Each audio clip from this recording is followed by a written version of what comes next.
ध्येयं सदा परिभवग्नमभीष्टदोहं तीर्थास्पदं शिवविरिञ्चिनुतं शरण्यं भृत्यार्तिहं प्रणतपालभवाब्धिपोतं वन्दे महापुरुषते चरणारविन्दम्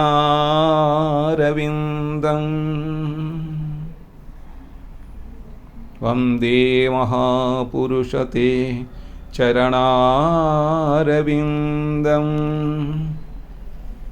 कस्तूरीतिलकं ललाटपटले वक्षस्थले कौस्तुभं नासाग्रे वरमौक्तिकं करतले वेणुं करे कङ्कणं सर्वाङ्गे हरिचन्दनं च कलयं कण्ठे च मुक्तावळी गोपस्त्रीपरिवेष्टितो विजयते गोपालचूडामणि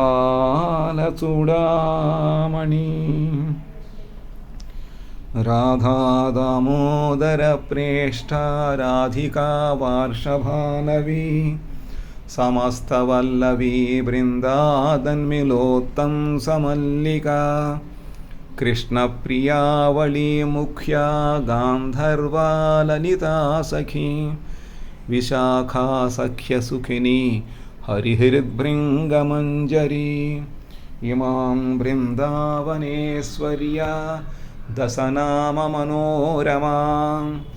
आनन्दचन्द्रिकां नाम यो रहस्यां स्तुतिं पठेत् सक्लेशरहितो भूत्वा भूरि सौभाग्यभूषितः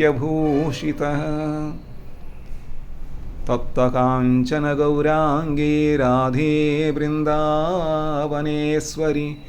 वृषभानुसुते देवी प्रणमामि हरिप्रिये हरे कृष्ण कृष्ण कृष्ण हरे हरे हरे राम राम राम हरे हरे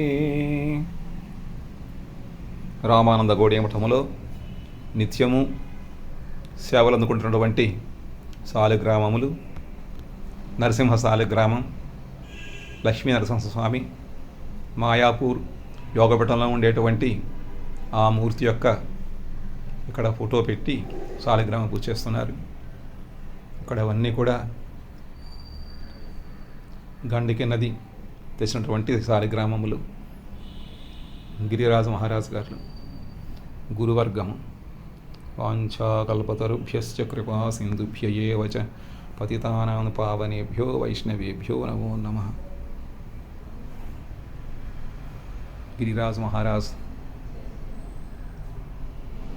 మాయాపూర్ చైతన్య మఠం యొక్క శ్రీ విగ్రహములు గురు గౌరంగ గాంధర్విగా గిరిధారీ జీవులు.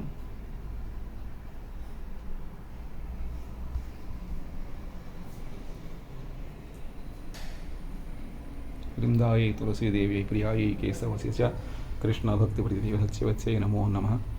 విజయ్ విగ్రహములు. ఉయ్యాలోత్సవంలో పాల్గొనేటువంటి రాధాకృష్ణులు. ఇతర సాలిగ్రామములు. జై శ్రీ శ్రీ గురు గౌరంగ గాంధర్వికా గిరిధారీ జీవికి జై. రాధా గోవింద రాధా గోపీనాథ రాధా మదన మోహనికి జై. రాధా నయనాభిరామికి జై. సాయి గౌర్ ప్రేమానందే హరి హరి ఓ.